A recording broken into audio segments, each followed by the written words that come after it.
नमस्कार। आज हम सुप्रीम कोर्ट के एक काफी अहम फैसले पर बात करने वाले हैं।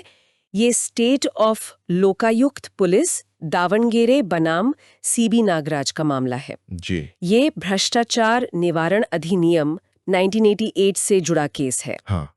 और इसमें सबूतों को कैसे देखा जाए इस पर काफी रोशनी डाली गई है। तो मामला क्या था असल में? मामला CB नागराज का है।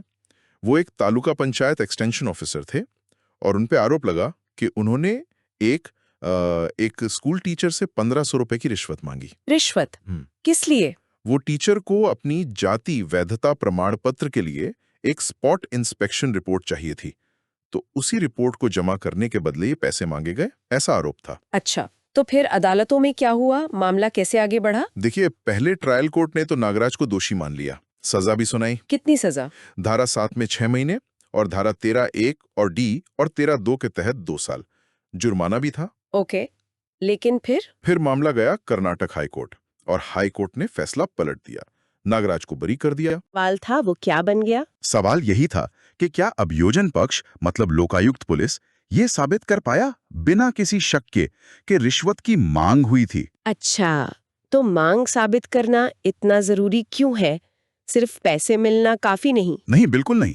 भ्रष्टाचार के मामलों में ये बहुत जरूरी है। अभियोजन पक्ष ने तो कहा कि 7 फरवरी 2007 को नागराज ने रिपोर्ट के लिए पैसे मांगे। और उनके पास सबूत क्या थे? सबूत के तौर पर उन्होंने ट्रैप ऑपरेशन का हवाला दिया।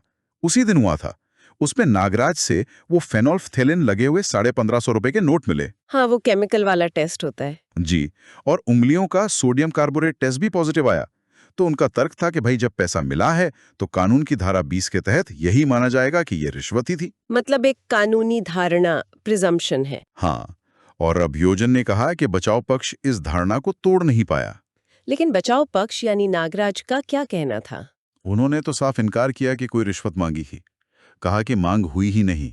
और उन्होंने अभियोजन के सबूतों को कैसे काटा? उन्होंने शिकायतकर्ता जो स्कूल टीचर थे जी। PW1 उनकी गवाही पर सवाल उठाया, कहा कि वो भरोसे लायक नहीं है। क्यों, क्या गड़बड़ थी गवाही में? वो जो स्पॉट इंस्पेक्शन रिपोर्ट थी ना, एग्जिबिट D8, शिकायतकर्ता पहले तो बोला कि उसे पता ही नहीं इस रिपोर्ट के बारे में, फिर बाद में मान लिया कि हाँ, उस पर उसके और उसके पिता के दस्तखत हैं। अरे, ये तो बड़ा विरोधाभास है। बिल्कुल। और बचाव का एक और बहुत बड़ा पॉइंट था क्या? कि जिस वक्त ये कथित रिश्वत दी गई उस समय तक वो रिपोर्ट तो पहले ही संबंधित विभाग को भेजी जा चुकी थी। सच में? अगर रिपोर्ट जा चुकी थी तो फिर रिश्वत क्यों दी जाएगी? सही सवाल है।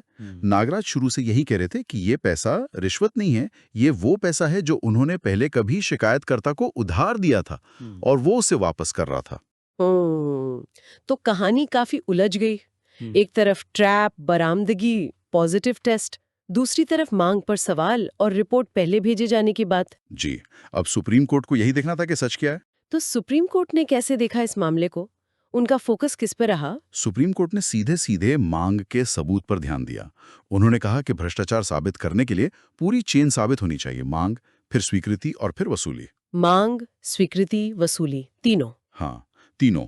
और कोर्ट ने पाया कि शिकायतकर्ता PW1 की गवाही, खासकर उस रिपोर्ट एग्जिबिट D8 को लेकर, जो उनके बयान बदले, वो भरोसे लायक नहीं है। और दूसरे गवाह? एक और गवाह थे PW2, उनकी गवाही भी मांग को लेकर बहुत साफ या ठोस नहीं थी। और वो रिपोर्ट वाली बात कि वो पहले ही भेजी जा चुकी थी। हाँ, कोर्ट ने उस पे भी गौर किया और ये बात तो अभियोजन के गवाहों ने भी मानी थी। तो कोर्ट ने पूछा कि अगर रिपोर्ट चली गई थी तो शिकायतकर्ता ने पैसे दिए क्यों? ये तो वही सवाल है जो बचाव पक्ष उठा रहा था। बिल्कुल। तो कोर्ट ने कहा कि जब मांग ही संदेह के घेरे में है तो वो पूरी चेन टूट जाती है। और वो धारा 20 वाली धारणा का क्या हुआ? कोर्ट ने साफ किया कि धारा 20 की धारणा तभी लागू होती है जब पहले मांग साबित हो जाए।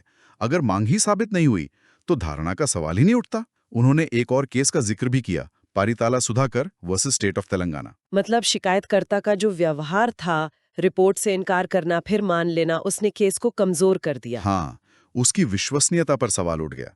इसलिए सुप्रीम कोर्ट को लगा कि हाई कोर्ट का जो बरी करने का फैसला था वो गलत या अनुचित नहीं था, क्योंकि अभियोजन मांग को संदेह से परे साबित नहीं कर पाया। तो अंत में फैसला क्या हुआ? सुप्रीम कोर्ट ने लोकायुक्त पुलिस की अपील खारिज कर दी। हाई कोर्ट का जो बरी करने का फैसला था उसे बरकरार रखा। तो इस पूरे मामले से हम क्या समझ सकते हैं? मुख्य बात क्या निकल कर आती है? सबसे बड़ी बात यह है कि भ्रष्टाचार के केस में सिर्फ पैसों का मिलना या बरामद होना ही काफी नहीं है।